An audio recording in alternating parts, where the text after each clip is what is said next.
Hello friends, bienvenidos. My name is Jen, aka Jen Kahlo on social media, your local witchy friend and intuitive guide through the occult.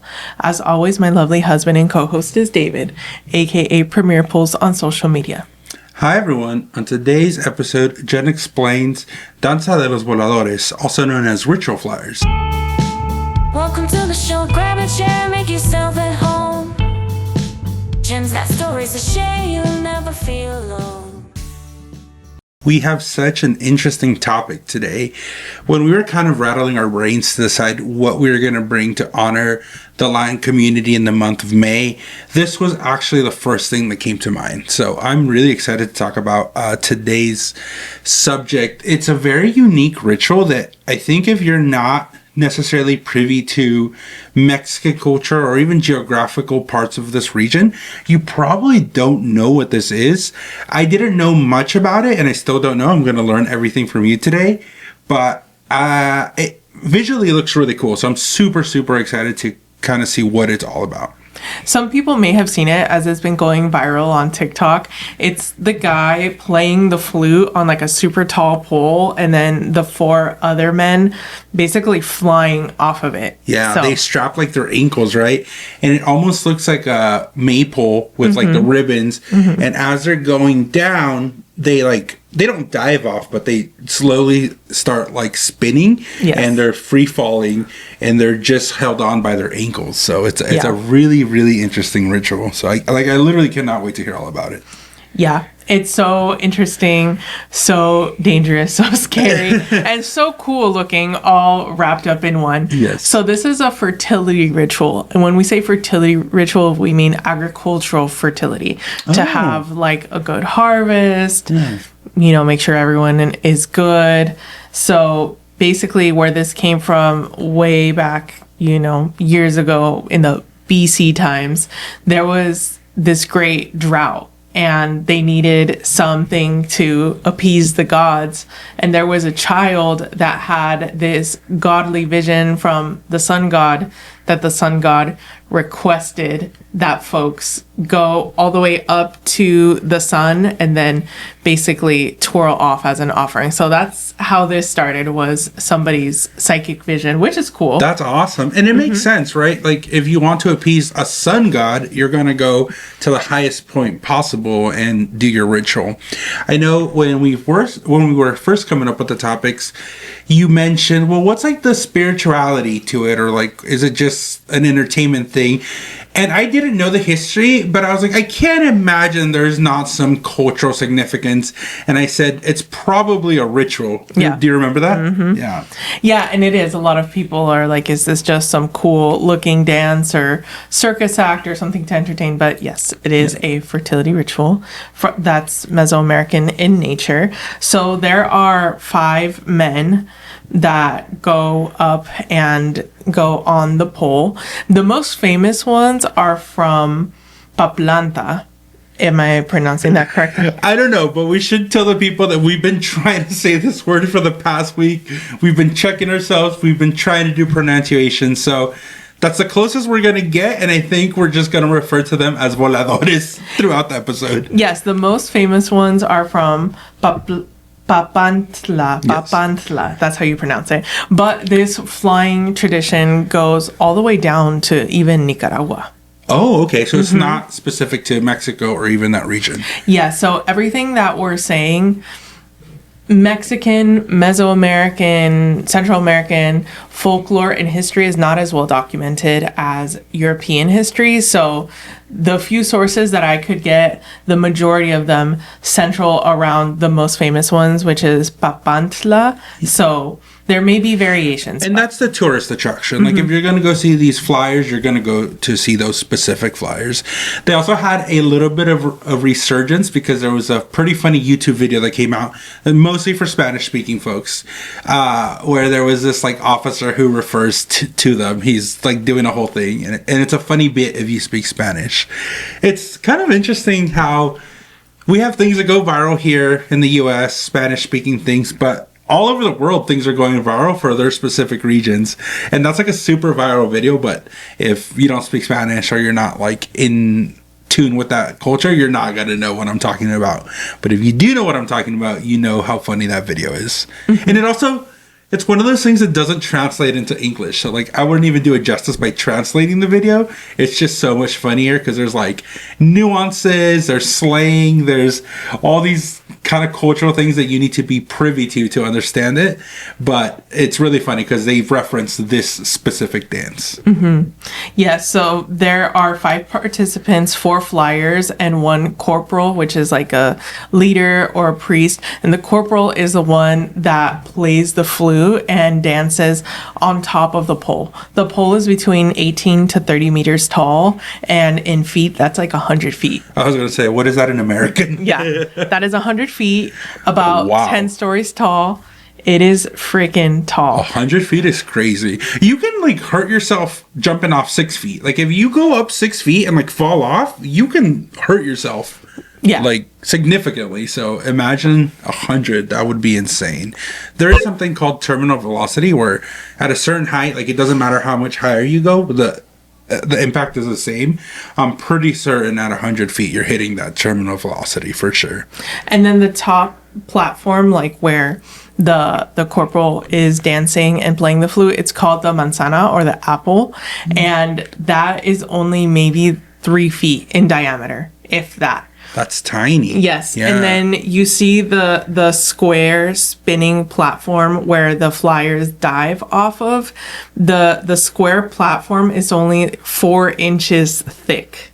Damn. So they sit and they prepare themselves on only like 4-inch pieces of wood. That's crazy. It takes a lot of balance. It Yeah. takes a lot of skill. 100 feet. That's 10 basketball hoops. Like, yeah, that's insane. Oops. Yes. Yeah, that's crazy work. And you mentioned they dive, but they don't like dive head first, right? It's like it is a slow descent, so it's hard to visualize. Definitely look it up. But it's kind of like a Mayflower? No, The maple? The maple where the ribbons, like, that you hold the ribbon and you walk around. It kind of looks very similar to that, including the bright colors, which I'm sure you'll talk about. But they're strapped to their ankles and they're falling down. Yeah, so they launch themselves backwards. So imagine, I don't know, like you're going to dive into a pool backwards. It's sort of like that, except they're being held by their ankles. The rope is twisted so that it unwinds, and they also twirl down slowly, and their arms are outstretched like wings. These, men are called like the flying men, or sometimes they, depending on the region, have even like bird costumes to imitate bird like, motions. And the whole descent takes about 10 minutes. Oh, Imagine shit. spinning by your ankles for 10 minutes. Yeah, because you're also inverted, right? So your head down. Yeah. Damn, the training must be insane. Yeah. So funny enough, speaking of the training, so they start as little kids. I figured. And it can't be like, you're going to do this. The little kid has to say, I want to do that. Yeah. And I don't know, man. Mexican kids are another breed, though. Like, we find that, like, oh my gosh, but little kids are fucking crazy in Mexico. As a little kid that lived in Mexico, I feel like you grow up so much faster. You're exposed to the world. So, for example, I lived in San Luis Obispo, which maybe it's not the best comparison because SLO is very bougie. But when we moved to Mexico, I was in 4th, 5th grade. I mean, I was doing shit that like teenagers weren't even doing. I think that's what like opened my eyes to the world. So little kids are brave in Mexico. They'll send it. Yes. And the voladores have been deemed by UNESCO as an intangible cultural heritage site. So this is basically something that should be seen and preserved and marked like a landmark in the world. It's sort of like the 7 wonders of the world, except it's intangible because it's human like performance art. What's UNESCO? UNESCO is this heritage creation nonprofit that is like, these things are worth preserving. I see. Yeah. And Yeah. it's a global nonprofit, I'm assuming? Let me actually look it up because I don't remember. United Nations Educational, Scientific, and the UN. Cultural Organization is a specialized UN agency founded in 1945 to foster peace and security through international cooperation in education, arts, science, and culture. Yeah. So it's a UN preservation program. Yeah, basically. Cultural preservation. So it's interesting. They build these poles, towers, etc., to make mathematical sense. So, Ooh, are we going to get an appearance of the Fibonacci series, possibly? not the Fibonacci series, but their solar cycles, which is interesting. Okay. Before we move on, this is something we're never going to know because we're not part of the culture. You said the kids get to choose to go. Do you think, I'm assuming, and this is an assumption, I could be wrong and I probably shouldn't be making such assumptions, but I'm assuming for the most part, these are mostly indigenous people who do this, correct? I wonder if poverty is more rampant in that area. Do you think these kiddos, even though they have the option to volunteer, they're more voluntold? This I'm asking for your opinion. No, I saw a documentary on this, and they have like basically art school, like they're Juilliard Yeah. almost, and they're like, out of these 200 kids, maybe 4 will make it, and if they give us any sass, like they're cut. Got it. So the kids really want to have to do it. Yeah, it's very competitive. They won't take just anybody. It's very, very competitive. I saw a thing, because I love cooking and I love like understanding like cultural cooking. One of the reasons that and this is going to be a little bit of a tangent, but I think it's important. One of the reasons that most actually not most, all like specific cooking techniques and documented cooking techniques and anything you would learn at a culinary institute are French is because the French documented it essentially. But as we're progressing, as we're starting to incorporate and appreciate different cultures, a lot of people in the culinary business ask themselves, like, why haven't we been studying, like, Aztec cooking techniques, Oaxacan cooking techniques, indigenous cooking techniques? Because some might argue that the food is just as good, if not better, in some situations. And that reminded me a little bit of when you made the comparison to Juilliard, right? We would compare a performance or ballet or interpretive dancing as something kind of highbrow or of the highest intention, whereas maybe this type of ritual we might disregard or treat it more as an attraction. But it sounds like the standards are just the same. And the intensity is just the same, right? Yeah. And so the little kid has to have, in Spanish, we call it the don, or the gift. Like they have to be born with the gift to see the flyers and be like, I'm meant to be one of them. And then obviously they don't launch little kids off 100 feet. 50? They start with little poles, Yeah. obviously, Yeah. like proximal to their height. They teach them, you know, the whole Technique. steps. There's a lot of rituals even before you get on the pole. They have to learn how to dance and certain things. But eventually, if the kid starts crying and they're like, I'm scared, I can't do this, it's like, yeah, then you're not meant to do this. Yeah. Because the kids that are maybe have fear but can work through it, they're the ones that are meant to be the flyers. Like if you're having a panic attack, 20 feet up, it's like, how are you going to be at 100 feet? Exactly. Yeah. But there is a lot of intentional math when it comes to los voladores. So they pay homage to the 5 traditional elements, which is earth, wind, fire, air, and the spirit. What about water? Oh, I said air twice. Okay, I was gonna say, it's like that's the whole point. It's the drought. Sorry. Rewind. They pay homage to the 5 elements. You know them. Plus the spirit. So Wait, hold on. What are the 5 elements? Earth, wind, air, fire. plus the human spirit. Oh, okay. So the human spirit is the 5th element. Yes. Got it. Yes.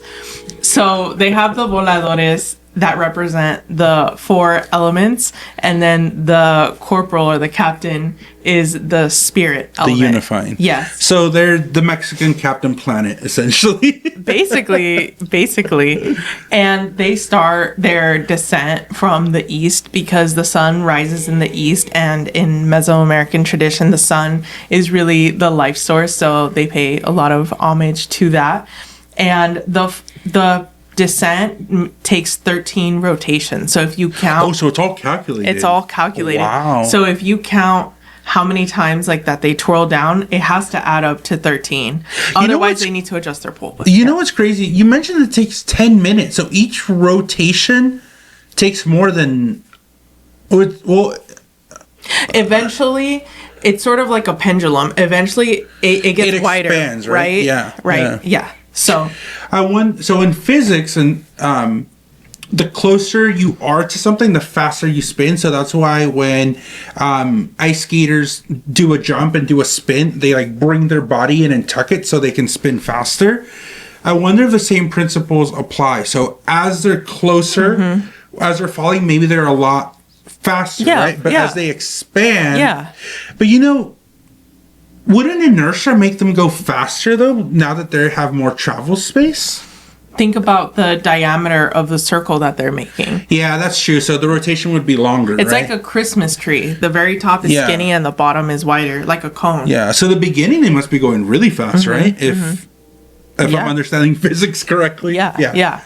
So 4 flyers multiplied by 13 rotations gives you 52, and you would immediately think 52 weeks in the year. That was a cool coincidence. In the Aztec cycle, a century for them was 52 years. So so that was like their solar cycle. Every 52 years was like a century to them. 52 was a sacred number. It was very intentional. This is so cool. This is why I love that we're exploring our culture and exploring our people, because we have a lot to offer. I don't know if you're going to go into this specifically, but is there any reason for the specific length of the pole? The 100 feet? You know, I did not get that factoid, so I will come back with it. Okay. Yes.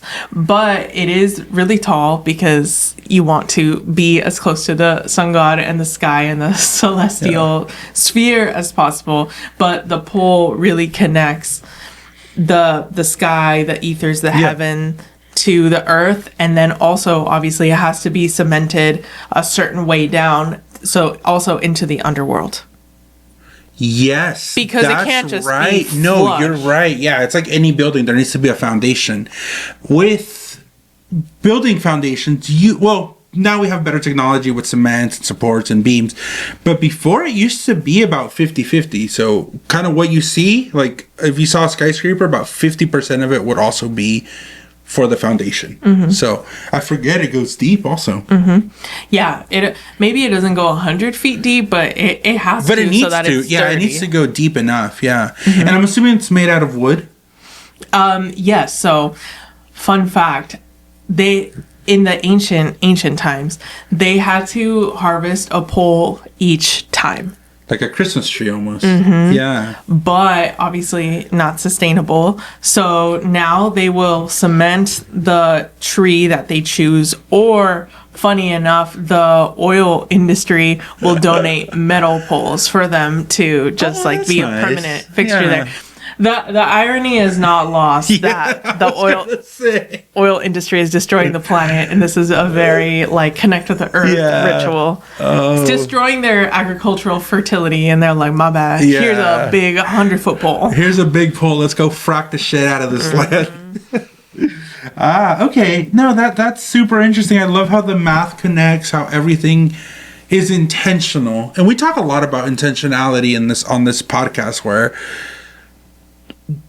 especially with rituals and grounding and a lot of different things that you've touched on over 100 episodes, we talk about why we're doing something. And in this case, it's very calculated, very ritualistic, very purposeful.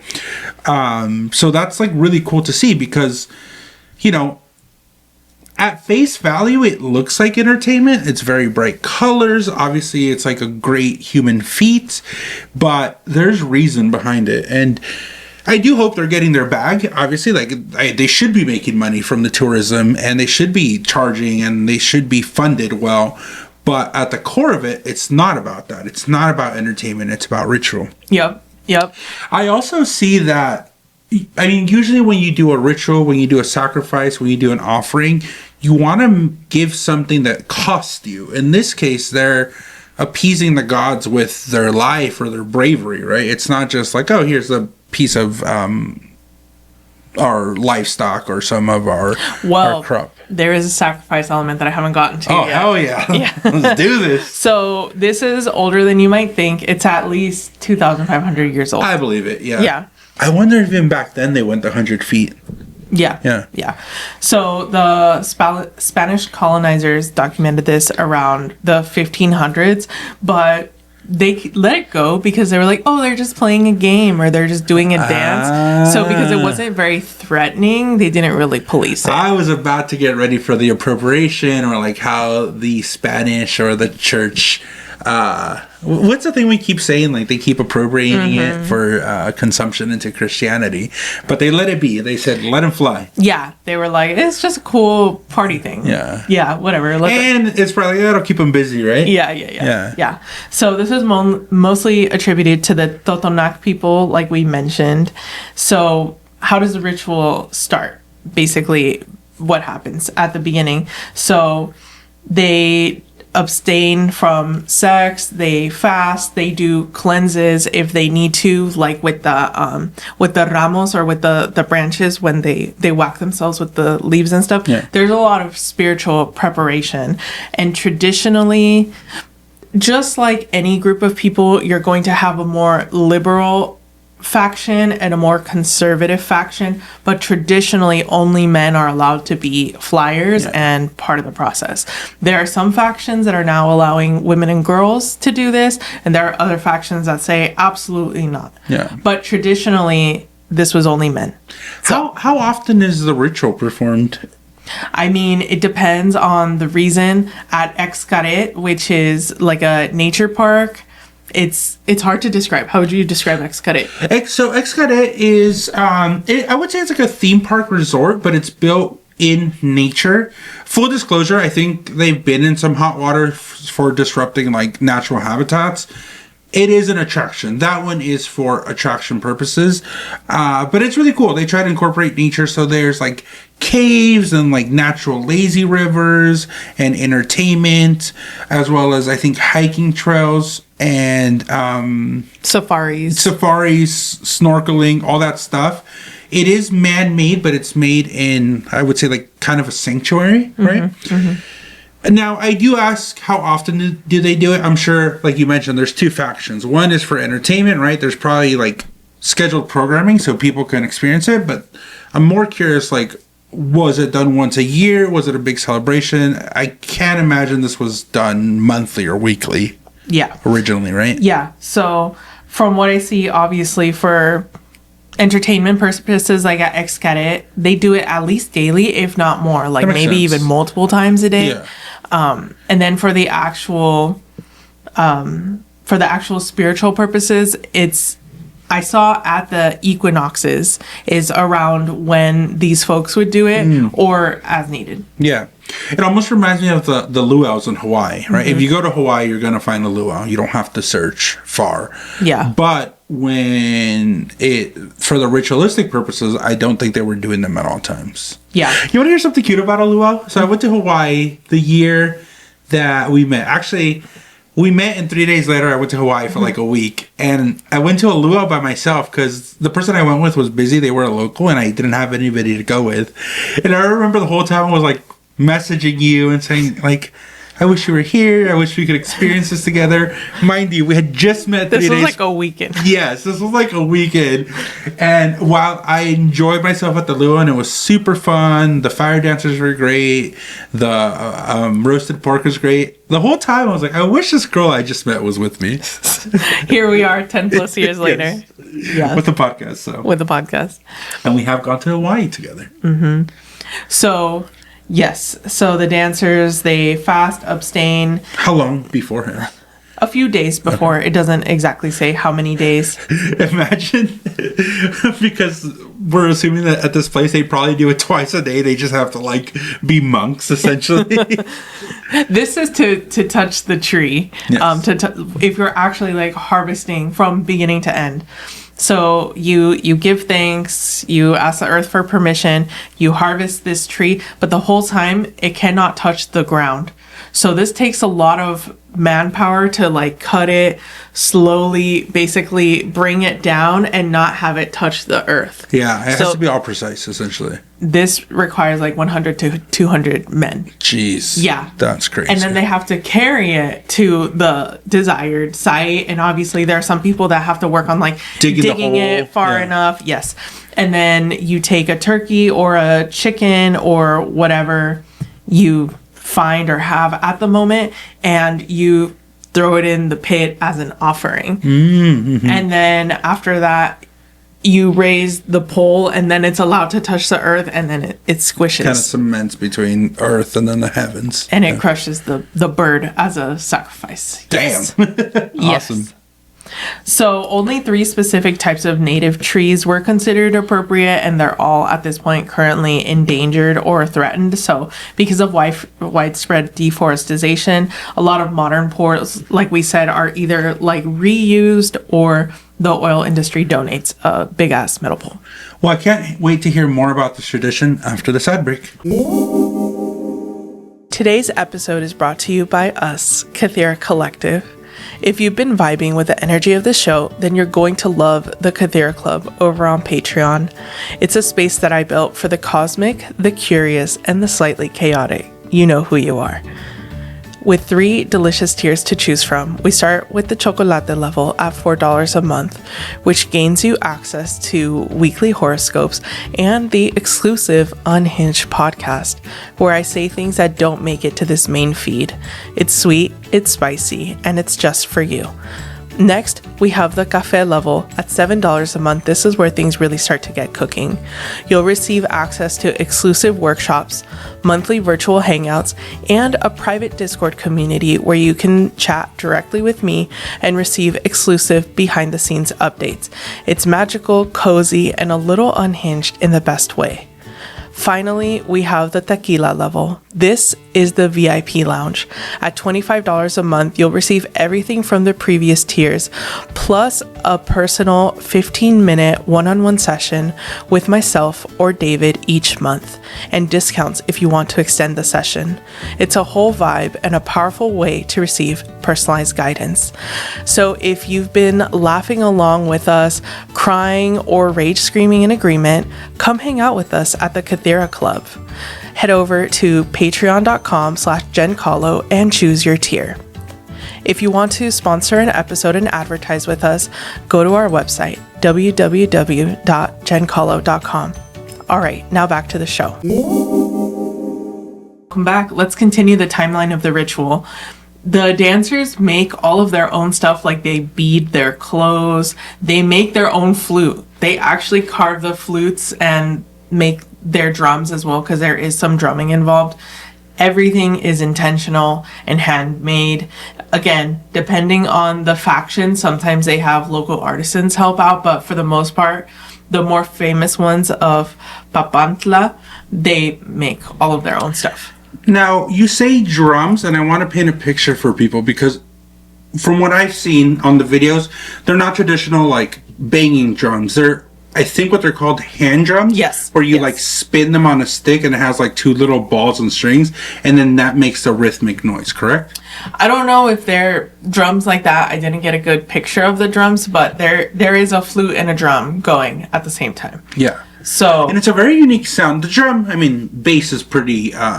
universal, but the flute is very, it's like high pitched. It's not like a typical flute that you think of when you hear like flute. It's almost like a pan flute, like those Peruvian pan flutes, but even more high pitched, I think. Yeah, and it's just one rod. It's not like multiple Yeah. reeds. It's just one, like a clarinet or a recorder almost.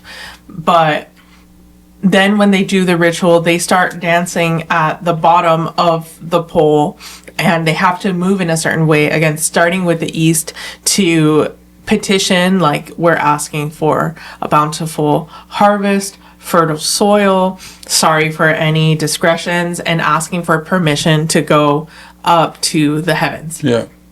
Then they actually go up to the heavens, and the music, while it's awesome and it sounds great, is also a safety feature, because obviously with 4-inch pieces of wood that like twirl the dancers. Everything is about precision. So and timing. Right? And timing. So it's like choreography and safety. Once they hear a certain note, they know like, oh, it's time for all of us to GTFO, because if some of them go, then it's going to be out of sync. It has to be synchronized. Yes. It can lead to injuries or worse.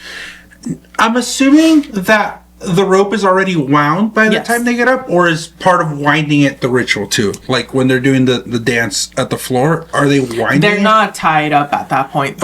They tie when they go up there. So I saw the whole ritual from beginning to end. Someone like filmed it on YouTube, and the whole thing was 30 minutes because each dancer goes to the pole and does their own like prayer petition. Then they dance. Then they actually go up. Then they tie themselves. And it seems like they have like a group meeting up there. Just a very quick like, hey. A safety check? Yeah. Basically, we're going to do this. We're going to do this. And then they actually descend. They twirl. And then after that, they come down. And then they do a final dance. And then they exit. It reminds me of the Blue Angels. Are you familiar with the Blue Angels? Yes. Yeah, they're the acrobatic jet team for the Navy, I believe. But they choreograph everything beforehand. They do a safety briefing, and once they're up in the air, they like all know their position. Yeah, and the question: what if somebody dies? Then it's part of it. Yeah. It is. It's seen as a sacrifice. Like, well, sometimes that's the price you got to pay to get a bountiful harvest. And they really said fuck OSHA, didn't they? And then some folks believe that their soul is reincarnated into an eagle if that happens. Do you think there's deaths now? I mean, I'm sure there are, but like, yes, there still are. Yes, there have been modern deaths. I wonder if it's more like equipment failure or user error, or both, probably, right? Yeah, probably both. Yeah. So, interestingly enough, one of the most recent deaths was actually with a woman on the troupe. Oh. Yes. So, there was a group of dancers that said, you know what, we're going to allow a woman to be a flyer. And then they did their thing and somebody died. And the elders were like, this is why we can't have women be part of the troupe, because then shit like this happens, basically. Yeah. That's crazy. Mm-hmm. Do we suspect foul play? No. Especially because I don't think the woman died. I think it was a man that died. Oh! I thought you said okay, I misunderstood. I thought the woman died. No, I think she was just on the troop. Yes. Wow. She's like, what the fuck did I do? Yeah. So some troops are like, absolutely not. You cannot join the troop. Other troops are like, if you're a woman and you want to join the troop, then you have to petition the gods and say, sorry, I was born a woman and I was born defective, and they have to be a virgin. And then if they're not a virgin, then they have to be placed in front of an altar and basically slapped for a certain amount of time and tortured. And if they resist, then it's like, oh, you don't have the gift. Like, basically, you're not pure enough to. If you can't withstand. Yes. People beating the shit out of you. Yes. But again, these are minority factions. I don't want folks to be like savages. You know? Well, I mean, this whole thing is a minority faction, right? Yeah. It's a very unique ritual to a very specific part of the world. So, yeah, that's sad, unfortunately. But the main, more famous folks in Papantla, I saw them training some female dancers. Yeah. And so, I don't want to say that they do it. Yeah, they do it when it seems like they're a little bit more open. And I saw that they had some female artisans working on like some of the clothes and stuff. So at least with the main group in Papantla, it seems like they're a little more progressive in that area. Okay, well that's good to know at least.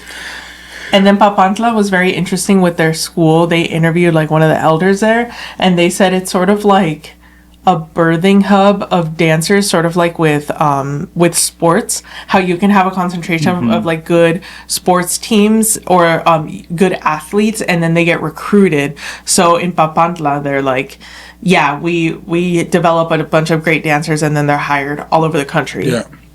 Yeah, I mean, that's true across a lot of things. For example, in Spain, with their soccer teams, Real Madrid, Barcelona, they have like academies for children. Basically, it's been decided, like, dude, you're going to be a famous football player, and they'll put them in there and develop them into, like, their senior team. I think Messi, that's how he started. Lionel Messi, which is like considered one of the best soccer players of our generation.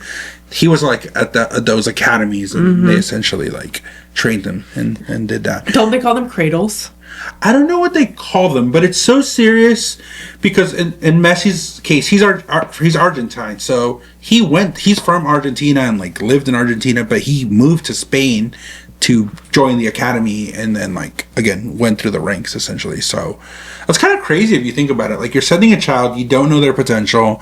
There's so many things that could go wrong. They could be disinterested, they could not have natural talent, they could be injured, but these camps invest so much and these organizations invest so much. So this almost sounds like a microcosm of that. Also, shout out to the 209. I believe Fresno State has a good pipeline to the NFL. So Interesting. there you go. Yeah. So let's talk about their uniform. So their uniform is mainly red and white. So red represents indigenous roots, blood, like the blood of your people that carries this tradition forward. And then white represents purity, the heavens, the sky, and then the air element, because obviously you're going through the air. And then they have flowers embroidered in their uniform, and that's fertility, bountiful harvest. Sometimes they have gold and silver tassels, and that can represent the sun and the moon. Sometimes some of them have little mirrors to reflect the sun's rays, again, representing more of the sun. They kind of look like half crescent or half moon shapes. It's like layers on layers of clothing, and supposedly if you take them off and put them together, they make a sun and then a moon. And then some of the folks, and then they have what looks like rainbow tassels on their head, and so as they fly down, it looks like a rainbow, which you need all of the elements. You need rain, and then you need sunlight to make a rainbow, so that shows the good harvest. And then some of the folks do use bird feathers, but not all of the folks, to also represent like the bird element. Yeah, and it does sound like pageantry for the most part, but it's all, again, intentional, which is really intentional. Cool. Yeah. And the colors are so nice. Actually, I wore this shirt because I was like, what is the closest thing I can do to like represent like a cool color like that? And they're very bright colors like this. And they look really nice. In Mexico, especially like indigenous like cultures and tribes, they use very like almost neon-y bright colors. It's really cool. Yeah. And where to see it if you wanted to, obviously we mentioned Papantla, Veracruz, and then El Tajín Archaeological Site, also in Veracruz, Puerto Vallarta, Malecón, which is performed daily at 6 p.m., Mexico City in Chapultepec Park. Yeah. And then, as we mentioned, Xcaret daily. And then also in Guatemala. Nice. Mm-hmm. We should definitely make an effort to see this done. It'd be really cool. I thought about that. I was like, I want to see this at least once in my life, and not just on a YouTube video. I do have like a parallel to these sky dancers. So when actually, again, going back to our early relationship, the year I met you, that summer, I went on basically like a find myself trip. I went to the Bahamas. I went to Mexico.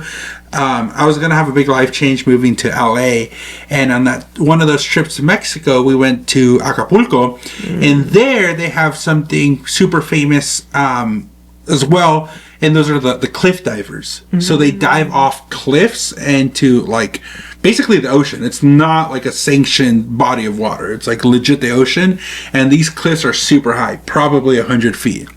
Well, we went and we saw them, and I was with my mom and my aunt and my uncle. And I was like, I could do that shit. I was like, I bet you I could dive off. Mind you, like, I didn't think I could, obviously. It's if I was like, I'm going to go do the fucking Papantla dance and do the spinning. Oh my God. There's no way in hell. But for a moment, I was like, I wonder if I could. The answer is no, I could not. But the bravado in me and the Leo in me was like, I could fucking do it. And I told my mom, and I think for a second, she's like, is this fucker kidding? Like, is he going to go try to jump off a cliff? Obviously, I didn't do it. I would not be here right now. But it's just interesting. Sometimes you think you see some things. It might be more of a guy thing. Because, like, you'll watch a sport. You'll do this. You'll, like, you'll be watching basketball. And you'll be like, I don't know. If I was a kid, I'd probably be there. Like, you see these cool things, and you're like, I could do it. The feminine version of that is going to like the farmer's market and being like, I could make that. Yeah, exactly. All that to say that this fucking pole diving thing, I would never even consider that a thing I could do. So, impossible, not ever happening. If you haven't seen it, definitely check it out on TikTok or YouTube. It is super cool to see. Yeah.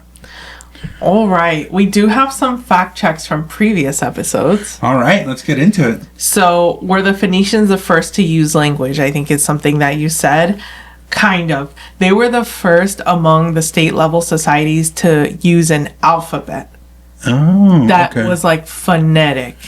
That's probably what I was thinking. Yeah. Yeah, like other languages have used like hieroglyphics or like the Chinese characters, pictographs, things like that. But this is the first to be phonetic, so like sounds. Like is, a. Yeah. Stuff like that. Yeah. Mm-hmm. Yeah, that makes sense. So they had their own version of like, if you see this, make this sound.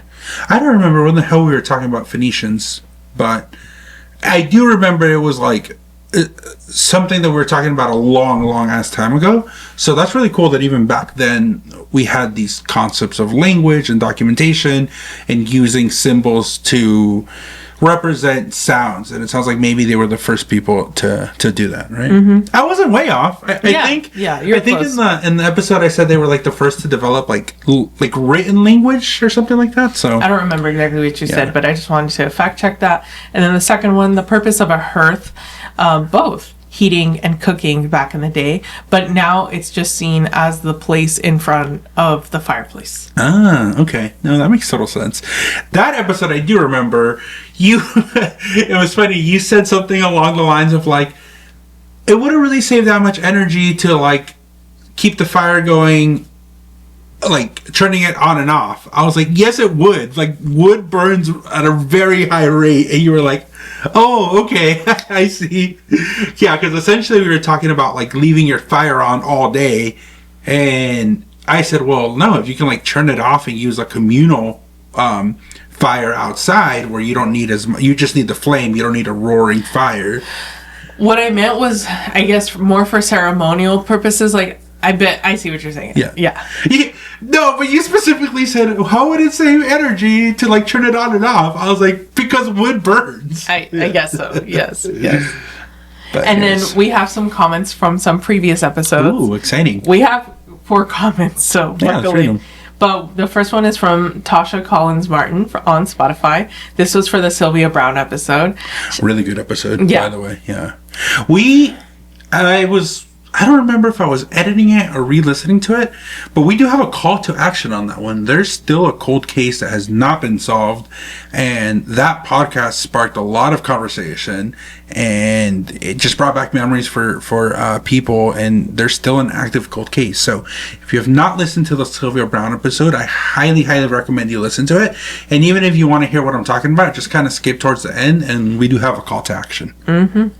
So Tasha said, I'm so glad Jen clarified where you had lunch. For a minute, I thought that David was saying you guys had swung by the Gnostic church for lunch. What were we talking about? I don't even know, but apparently it sounded like we swung by the church to grab a bite. That's not what we were talking about. Yes. That's so funny. I want to know what episode this is from. That's from the Sylvia Brown episode. But I think because we were talking about San Jose, there's a good Chinese food place that I took them to. And every time I mention San Jose, we talk about that place. So that's probably what we were thinking about. Okay. The relation to San Jose. It's like, okay, both there's good Chinese places in San Jose, and the Gnostic church that Sylvia Brown founded was in San Jose. Got it. Yeah, okay. That's probably what it was. All right. On Spotify, we have Danny over leaving comments on Spotify. And Danny is also the Tipsy Hellcat. Yes, the Tipsy Hellcat. So, also for the Sylvia Brown episode, she said, I really like / respect your answers to where in her chart her racism may have come from. I definitely agree with your view on nature versus nurture when it comes to things like that versus astrological placements. This was my first episode of the podcast I've listened to so far, and it was really interesting. Definitely remember the iconic Sylvia Brown, but I was just a kid when she was doing her thing. Enjoyed learning more about her. Yeah, I mean, she was controversial, and I stand on what we said. Again, this one had a lot of conversation around it. She was problematic. I don't want to glaze over that, but a little to her defense, it was more towards the end of her life, and I wonder if maybe towards the end she started being senile, or maybe as you get old, you just don't give a shit. You're like, I don't really care what people think about me. She might have been like that the whole time. And again, not to backtrack, but a lot of people like really fucked with her. Like she was an establishment of this type of practice. So Yeah. give her laurels there, but still super problematic. All right, going back to our Capricorn episode. Oh gosh, I can't Because she's a Capricorn. Oh, because she's a Capricorn. I can't remember. It's been for sure over a year since we've done the signs, right? Maybe even 2. But she said, actively watching this right now and commenting as I go. That's the best way to do it. Honestly, if you're listening to an episode and you want to yell at, let's be honest, if you want to yell at me, type it out, flame it out, like just do it in the moment or else you'll forget. But she said, something tells me I will comment more than once watching this one, but I'm dying because when David asked if Elphaba and Glenda would be a Capricorn, I haven't seen the movie. I actually know the actress who plays Elphaba, Cynthia Erivo, is a Capricorn in real life. LOL, sorry, random, I know. I love that. I have no frame of context as to why I would have said that Elphaba and Glenda would be Capricorns, but I'm glad that resonated. Glenda, definitely not. Elphaba, I could see that a little bit more. Yeah. And then episode 73. OMG. Thank you, Jen, for telling me this episode existed. LOL. I love Sarah so fucking much. This episode is amazing and huge. This is like the 3rd time we've talked about Sarah in recent episodes. So we've had a lot of really good guests on the podcast. So make sure to check them out. We interviewed Grace recently, which was an incredible interview. If you have not checked that out, go ahead and check it out. That episode also had a lot of pragmatic information. So even if you're not into the woo-woo, the ritualistic, she gave us the tea on insurance. So go listen to that episode. Yes, that was such a good episode, and Grace is just such an amazing Taurus person. All right, so if people want to get a hold of you, how can they do that? Instagram, TikTok, YouTube, Blue Sky at Jen Kahlo, or our website jenkahlo.com, or our Facebook page, Kythera Collective LLC. All right, everybody, thank you so much for listening to today's episode. If you want to go fly off a pole, let us know how that goes. Remember, the magic within you makes the world a more beautiful place. Blessed being signing off. Bye.